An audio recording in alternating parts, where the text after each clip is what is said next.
Hello, good afternoon students. आज के CADM computer aided design and manufacturing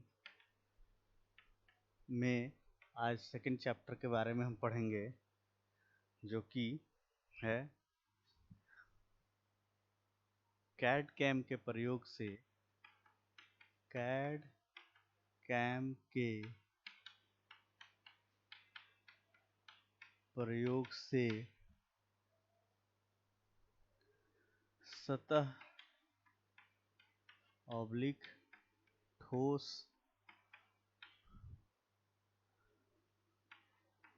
प्रतिरूपण। CAD cam के प्रयोग से सतह ठोस प्रतिरूपण। तो हम देखते हैं, इसमें सबसे पहला जो हमारा टॉपिक होगा वो होगा introduction to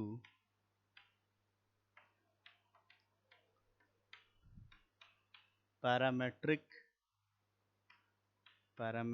and non parametric surface.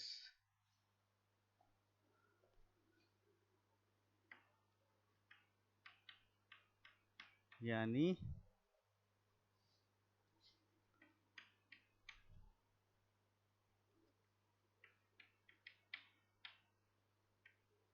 Parametric और गैर पैरामेट्रिक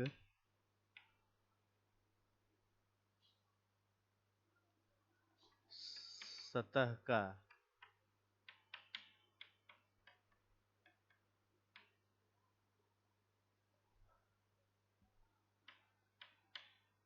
परिचय। तो सबसे पहले जो इम्पोर्टेंट बात यह है कि पैरामेट्रिक सरफेस और नॉन पैरामेट्रिक सरफेस क्या होते हैं। तो आइए इसके बारे में पहले हम डिस्कस करते हैं कि what is parametric surface and what is non parametric surface. तो पैरामेट्रिक सरफेस जो है वह हम ये कह सकते हैं कि पैरामेट्रिक सरफेस जो हमारा वो पैरामेट्रिक सरफेस यानी सरफेस मॉडल एक प्रकार का 3 डायमेंशनल मॉडल है। सरफेस मॉडल की अगर हम बात करें तो सरफेस मॉडलिंग में हम क्या करते हैं, एक 3 डायमेंशनल मॉडलिंग करते हैं और जिसमें हम कोई मोटाई की कंसिडरेशन नहीं रखते हैं। और ये model automobile, aerospace, plastic industry, medical science, इन सभी में प्रयोग में लाई जाती है। सतह मॉडल को ठोस मॉडल के साथ भ्रमित नहीं होना चाहिए। सरफेस मॉडल में मोटाई नहीं होती है, जबकि मोटे या ठोस मॉडल में उपयोगकर्ता द्वारा परिभाषित मोटाई होती है। यानी जो है हम इस तरीके से एक्सप्लेन कर सकते हैं कि जो हमारा सतह मॉडल है, सतह मॉडल को ठोस मॉडल के साथ भ्रमित। सतह मॉडल में क्या होता है, सरफेस मॉडल में जो क्या होता है, मोटाई नहीं होती है, जबकि ठोस मॉडल में क्या होता है, उपयोगकर्ता द्वारा मोटाई को हम परिभाषित करते हैं यानी डिफाइन करते हैं। वी डिफाइन द ठोस model, solid model. The thickness is defined in the solid model, but in surface model we are not go to define thickness.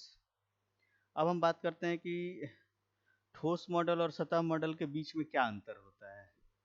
तो ठोस मॉडल और सतह मॉडल के बीच में अंतर यह होता है कि ठोस मॉडल में द्रव्यमान के गुण होते हैं, लेकिन सतह मॉडल में द्रव्यमान के गुण नहीं होते हैं। There is a quality of gravity और वी कैन से कि mass in the solid model if we compare it with surface model. अब हम क्या करते हैं कि जो हमारा एक तरीके से हम कह सकते हैं कि गणितीय रूप से हम क्या कहते हैं कि किसी वक्र या सतह को समीकरणों के समूह द्वारा वर्णित किया जा सकता है या दर्शाया जा सकता है। और जब हम जो सरफेस को क्या करते हैं, जब हम इक्वेशन के रूप में एक्सप्लेन करते हैं तो वो आ जाता है, दो फॉर्म में हम इक्वेशन को रख सकते हैं, पहला पैरामेट्रिक फॉर्म और दूसरा नॉन पैरामेट्रिक फॉर्म। तो पैरामेट्रिक फॉर्म हम देखते हैं, पैरामेट्रिक रूप यानी पैरामेट्रिक फॉर्म। अब इसमें क्या होता है,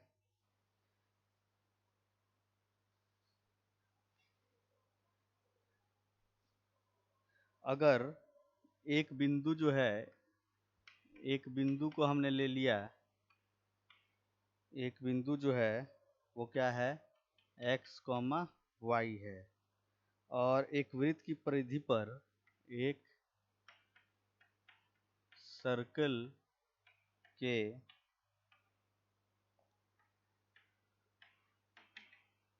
परिधि पर x अक्ष से थीटा कोण पर स्थित है। ये फर्स्ट कंडीशन हो गया। और वृत्त का केंद्र 0, 0 है, वृत्त का सेंटर 0, 0 है, और जो त्रिज्या है वो 1 है। तो अगर इसे हमें पैरामेट्रिक फॉर्म में एक्सप्लेन करना हो तो हम कहेंगे x is equal to cos theta and y is equal to sine theta. अगर कोई एक बिंदु जो है एक्स वाई है और एक सर्किल की परिधि पर एक्स अक्ष पर जो है वो इस तरीके से एक्स अक्ष पर थीटा कोण के साथ अगर स्थित है, तो हम कह सकते हैं कि जो हमारा थीटा कोण पे स्थित है, तो हम ये कह सकते हैं कि इसकी अगर त्रिज्या 1 है, तो उसे हम अगर पैरामेट्रिक फॉर्म में डिस्कस करें, तो पैरामेट्रिक फॉर्म में डिस्कस करने के लिए जो सबसे इम्पोर्टेंट फैक्टर है वो ये है कि x is equal to cos theta और y is equal to sine theta. यानी हम यह कह सकते हैं कि जो हमारा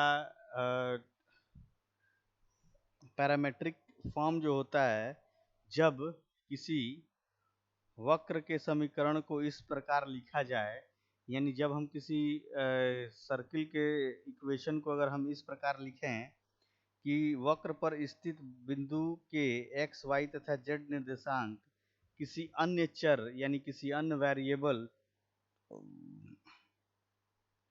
t के फंक्शन के रूप में अगर व्यक्त हो रहे हों, t के फंक्शन के रूप में अगर व्यक्त हो रहे हों, तो ऐसे समीकरण को हम क्या कहते हैं, प्राचलिक समीकरण यानी पैरामेट्रिक इक्वेशन कहते हैं।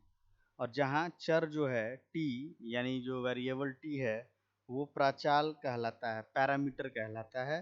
और जब प्रचाल किसी कोण को निरूपित करता है तो वह प्रायः प्रचाल के रूप में हम थीटा का प्रयोग करते हैं।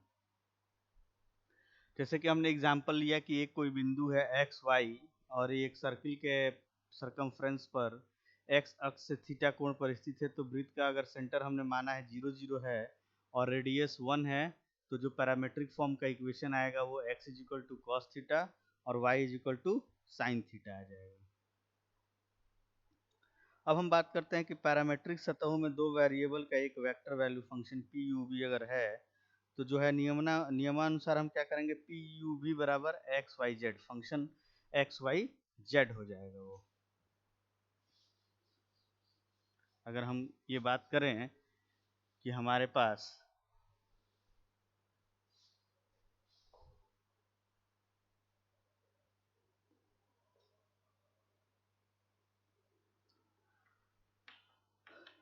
दो वेरिएबल का एक वेक्टर वैल्यू फंक्शन अगर पी यू भी है,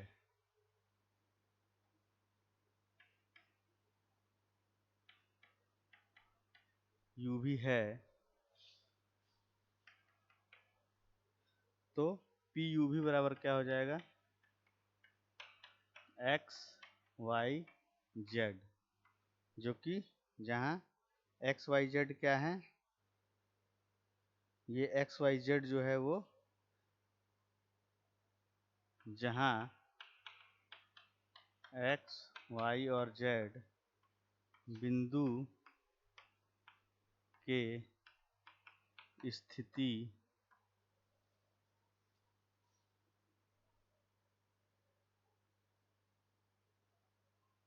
वी कैन से स्थित बिंदु के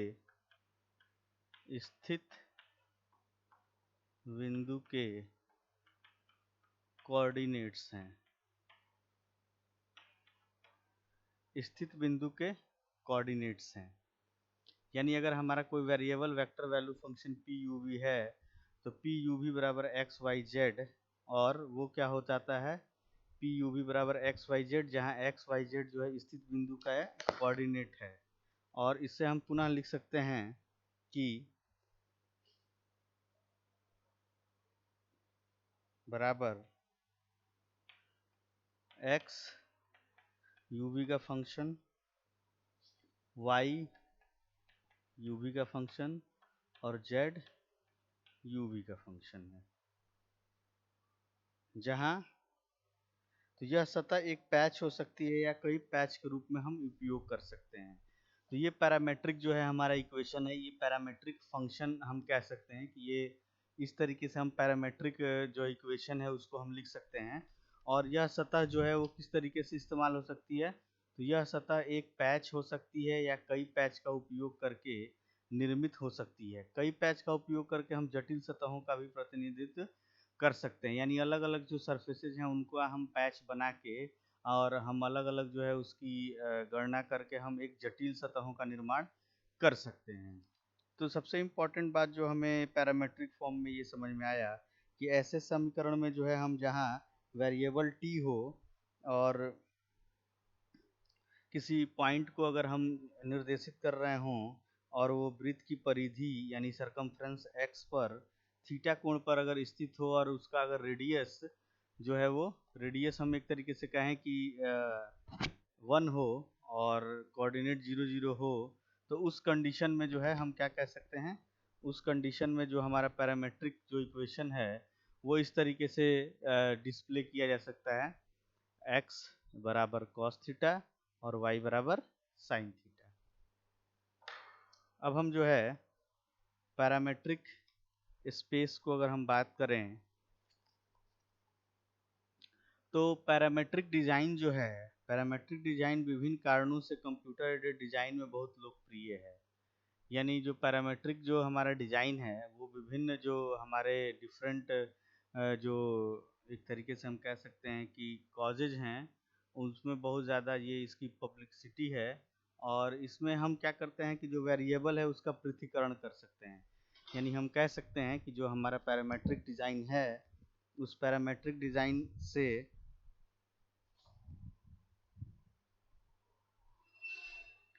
हम पैरामेट्रिक डिज़ाइन में क्या कर सकते हैं अभी देखते हैं।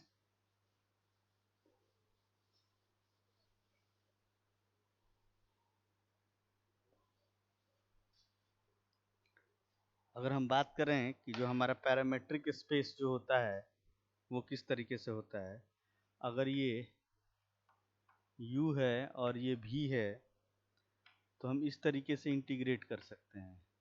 और ये क्या है, पैरामेट्रिक स्पेस। और दूसरा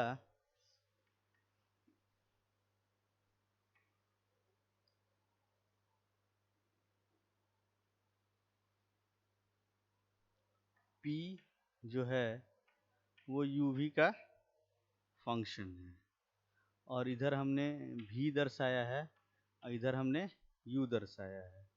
ये x एक्सिस हो गया और ये y एक्सिस हो गया। तो ये कार्टेशियन स्पेस में हम पॉइंट को कैसे दर्शा रहे हैं वो इन दोनों से हम देख सकते हैं कि किस तरीके से हम कार्टेशियन स्पेस में इसे दर्शा रहे हैं और किस तरीके से हम पैरामेट्रिक स्पेस में हम दर्शा रहे हैं। ये डायग्राम आप देख सकते हैं।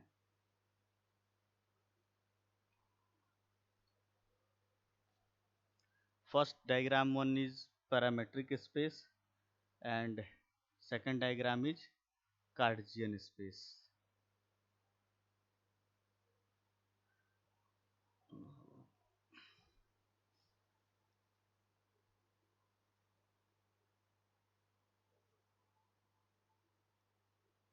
अब हम बात करेंगे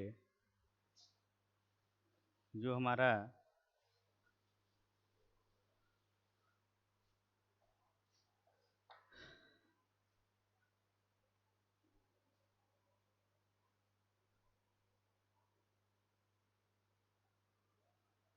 पैरामेट्रिक डिजाइन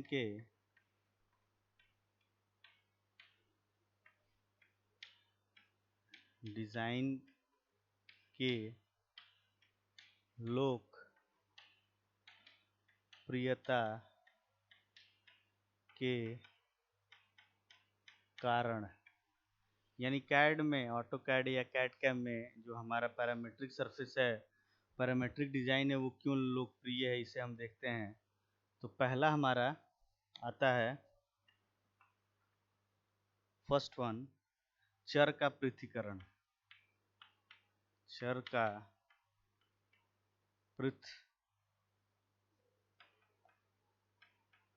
यानी इंटीग्रेशन ऑफ द वेरिएबल। पहला जो फैक्टर है वो है इंटीग्रेशन ऑफ द वेरिएबल, चर का पृथक्करण। उसके बाद दूसरा, प्रत्येक चर यानी वेरिएबल को एक जैसा माना जाता है, यानी every variable is treated as same value.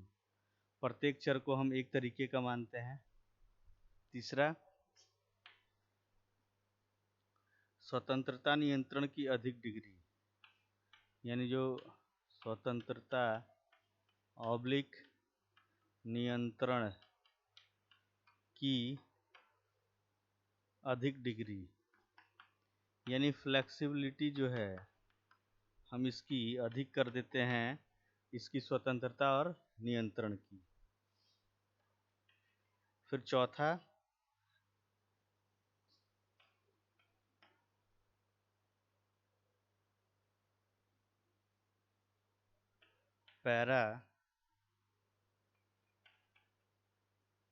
Parametric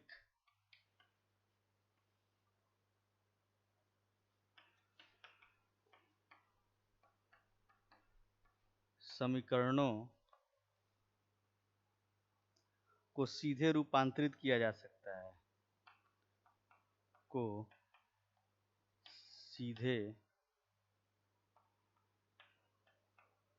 रूपांतरित किया जा सकता है।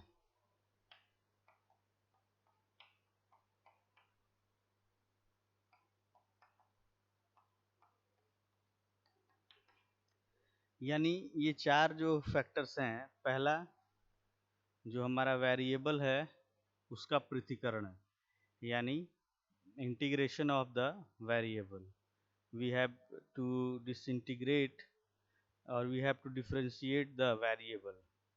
दूसरा, प्रत्येक चर को हम एक जैसा ही कंसीडर करते हैं, यानी every variable is going to be considered as same. तीसरा, जो independency and the control is having more degree, उसको हम अधिक डिग्री तक कर सकते हैं। पैरामीट्रिक समीकरण अगर हैं तो उसे हम सरफेस में सीधे सीधे जो है उसका रूपांतरण कर सकते हैं। We can directly convert it into the surface. Next जो है, कंप्यूटेशनल ब्रेकडाउन के बिना अनंत ढलानों को संभाला जा सकता है, यानी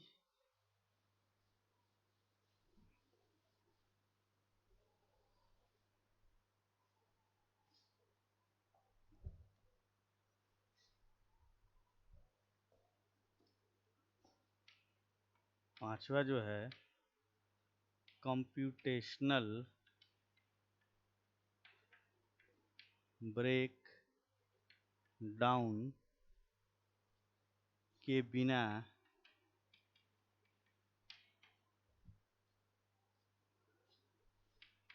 अनंत ढलानों को संभाला जा सकता है। छठवां, वेक्टर के रूप में व्यक्त करना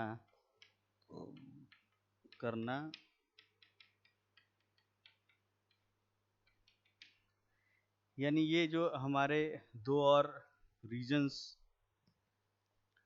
to implement parametric design in computer aided design, we can say कि पहला हमारा है, जो पांचवा चौथा है वो कंप्यूटेशनल ब्रेकडाउन के बिना भी जो है हम इसके स्लोप को संभाल सकते हैं।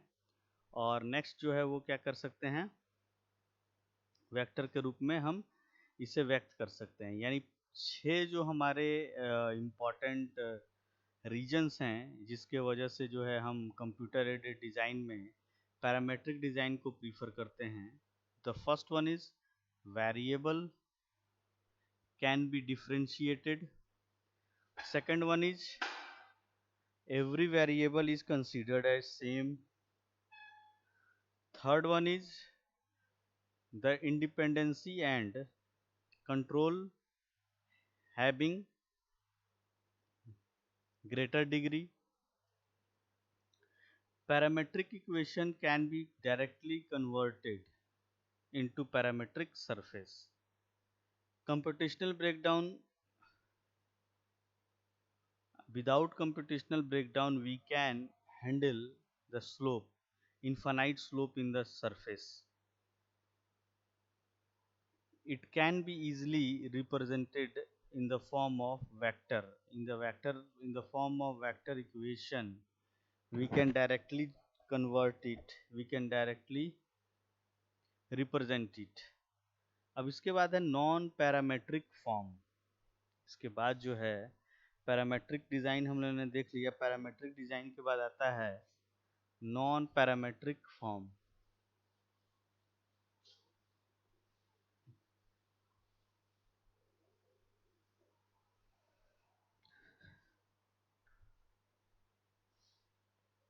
यानी गैर पैरामीट्रिक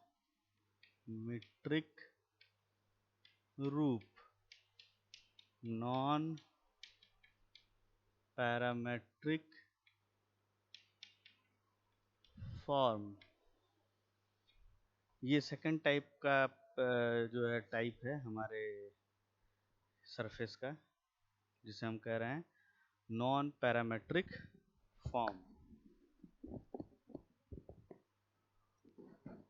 यानी नॉन पैरामेट्रिक फॉर्म में हम क्या कह सकते हैं कि समान रूप से जिसमें कोई बिंदु x, y और z के अंतर्निहित संबंध को संतुष्ट करता है।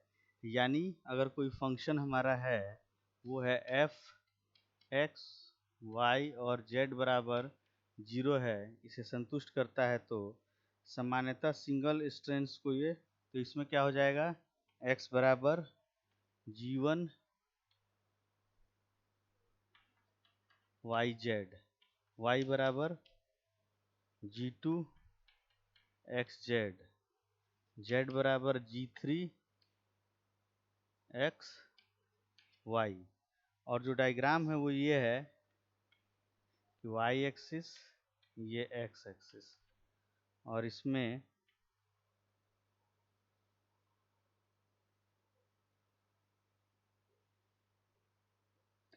p x y z, और ये एक पॉइंट है, और इधर x हो गया, ये इधर y हो गया। तो जो p x y z जो फंक्शन हम देख रहे हैं, ये p x y z जो है फंक्शन को हम स्प्लिट कर सकते हैं, x g1 yz, y g2 xz and z g3 xy। तो हम ये कह सकते हैं कि जो हमारा नॉन पैरामेट्रिक फॉर्म है, वो नॉन पैरामेट्रिक फॉर्म जो है वो इस तरीके से हम डिफाइन कर सकते हैं। वी कैन राइट डाउन कि सामान्य रूप से जिसमें कोई भी बिंदु x, y, z, समान रूप से कोई भी बिंदु x, y, z अगर उसके अंदर ही अंतर्निहित संबंध को संतुष्ट करता है, यानी x f x, y, z बराबर 0, सामान्यतः सिंगल बाध्यता यानी सिंगल कंस्ट्रेंट किसी सतह को निरूपित करते हैं जब दो बाध्यताएं कंस्ट्रेंट जब देयर आर टू कंस्ट्रेंट और उनको हम एक साथ एक वक्र की तरह अगर मानते हैं, एक जो है कर्व की तरह अगर हम उसे मानते हैं, तो जो दो सतहों का प्रतिच्छेदन भी हो सकता है। In this condition two surface can be intersect each other.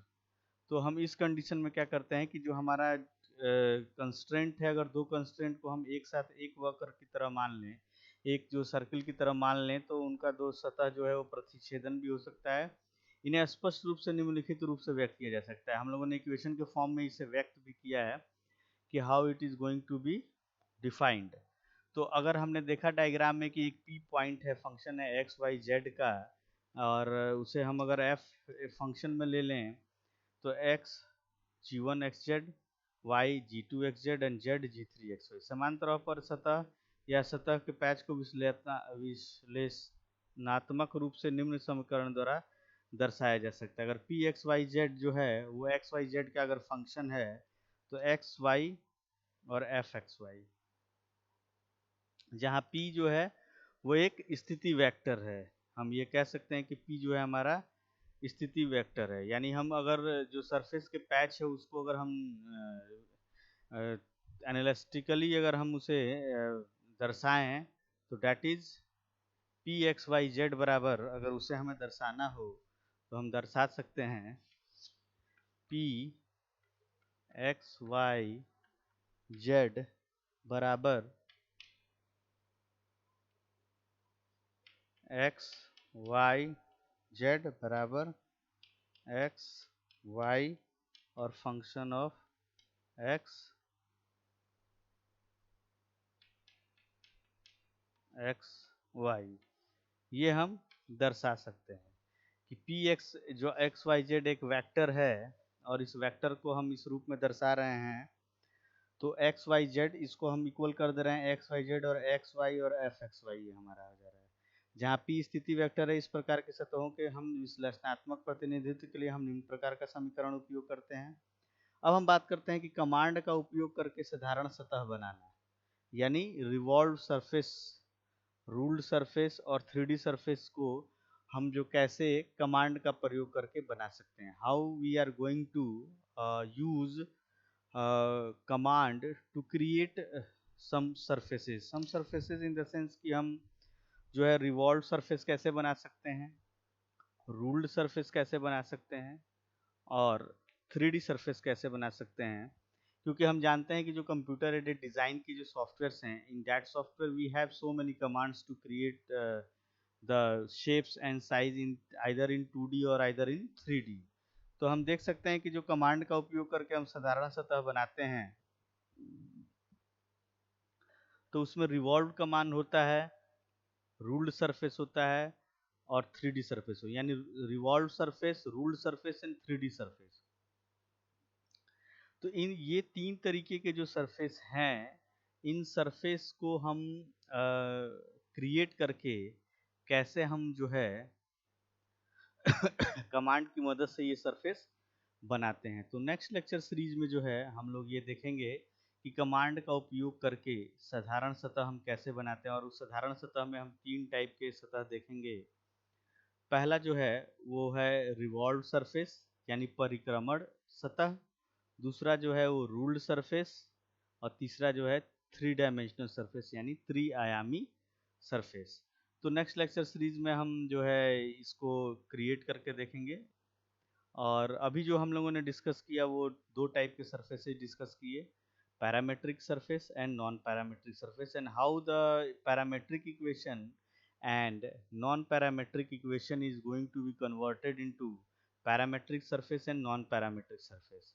तो हम लोगों ने ये देखा कि कैसे जो है हम इसे जो है पैरामेट्रिक इक्वेशन को पैरामेट्रिक सरफेस में बदल रहे हैं।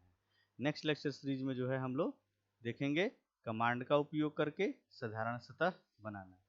Thank you.